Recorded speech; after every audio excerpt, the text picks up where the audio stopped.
और एनडीए के नेता इस आधे हुए।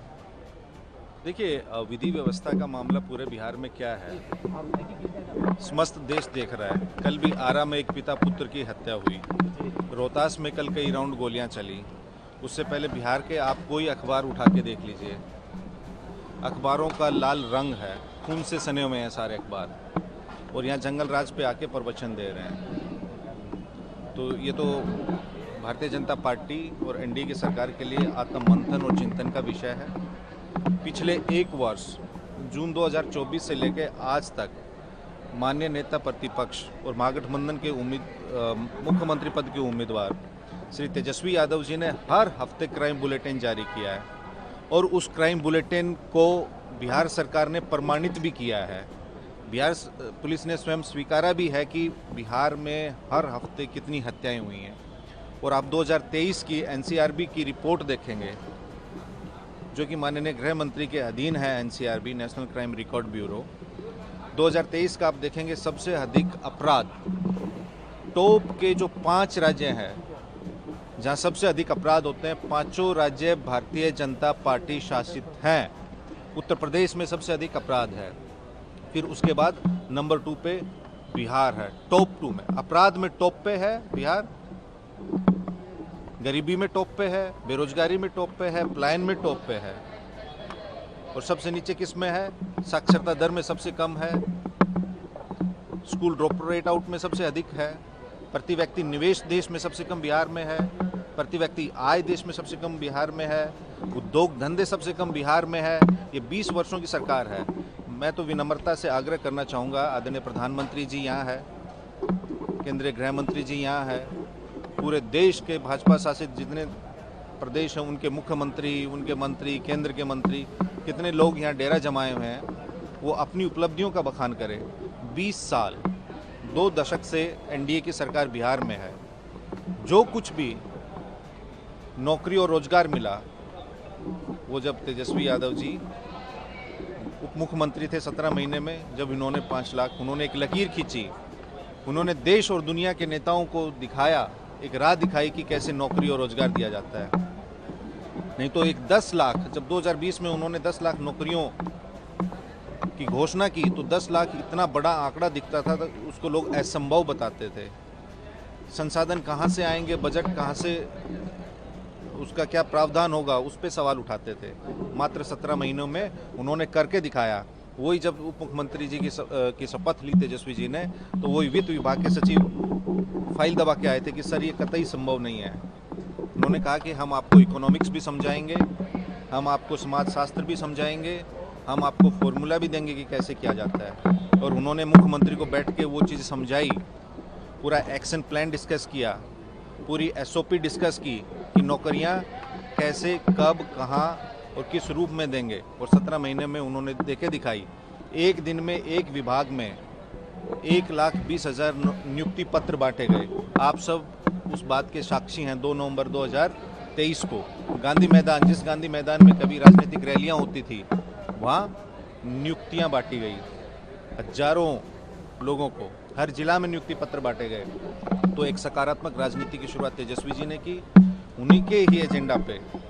आप लोग भी नहीं पूछ रहे हैं, परसों भारतीय जनता पार्टी ने अपना घोषणा पत्र जारी किया।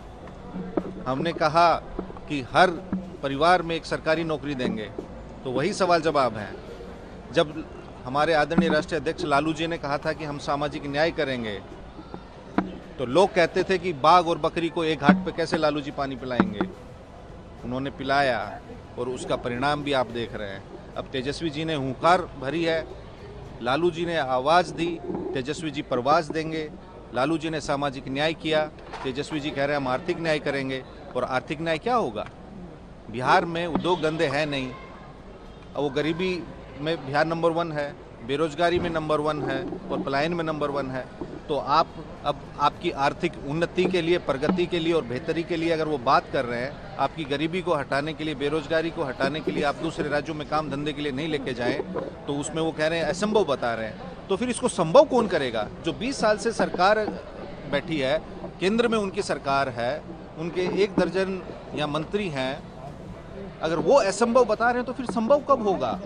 भाई दिल्ली में आपकी सरकार है, बिहार में आपकी सरकार, और फिर आप कह रहे हैं कि असंभव है, तो फिर वो संभव कौन करेगा?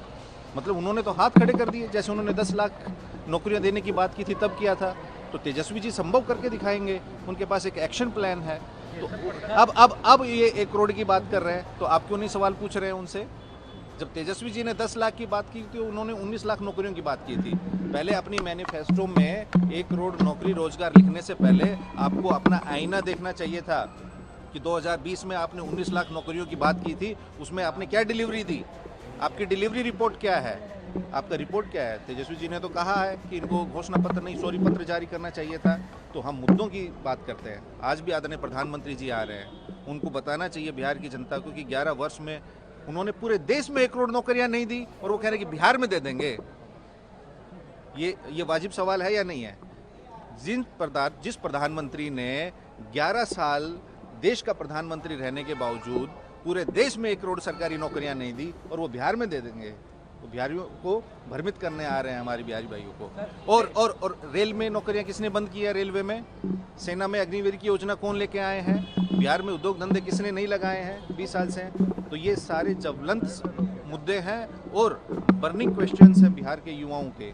देश का सबसे युवा प्रदेश है बिहार का, तो इन सवालों के जवाब एनडीए को देने होंगे। आदरणीय प्रधानमंत्री जी को ये मुद्दों की बात क्यों नहीं करते? आप देखिए, आपने बात की गुंडा राज की, जंगल राज की। देश के गृह मंत्री पटना में बैठे हैं और उनका एक प्रत्याशी हत्या कर रहा है, सरेआम लाव लश्कर के साथ घूम रहा है। तो ये सवाल, वो किस मुंह से जंगल राज की बात करते हैं? और आपने मुख्यमंत्री जी, और देखिए ये विडंबना है, ऐसा किसी चुनाव में या लोकतंत्र में कहीं हुआ है? जिनके नेतृत्व में एनडीए चुनाव लड़ रही है, उनके मुख से आपने घोषणा पत्र की किसी एक घोषणा का उच्चारण भी सुना है? और ऐसा कहीं हुआ है कि आप 26 सेकंड में घोषणा पत्र जारी कर रहे हैं, और आपका क्या विजन है, आपका क्या ब्लूप्रिंट है, आप जनता को बता ही नहीं रहे हैं, आप लिखा हुआ पढ़ रहे हैं? तो ये तो दुर्भाग्य है ना। आपको क्या लगता है, लोग नहीं सोच रहे हैं इस बात को? सब लोग सोच रहे हैं, देख रहे हैं। सर तेजस्वी यादव आज महुआ जा रहे हैं सर। तेजस्वी जी की आज 17 सभाएं हैं। कल भी उनकी थी, मौसम की खराबी की वजह से आप सब लोग जान रहे हैं, हेलीकॉप्टर उड़ान नहीं कर पाया था, 2-3 जगह गए, फिर वो बाय रोड भी गए, कल रात में भी 1 बजे लौटे, राघोपुर में भी उनका रोड शो था। तो ये सब तेजस्वी जी मुद्दों की राजनीति कर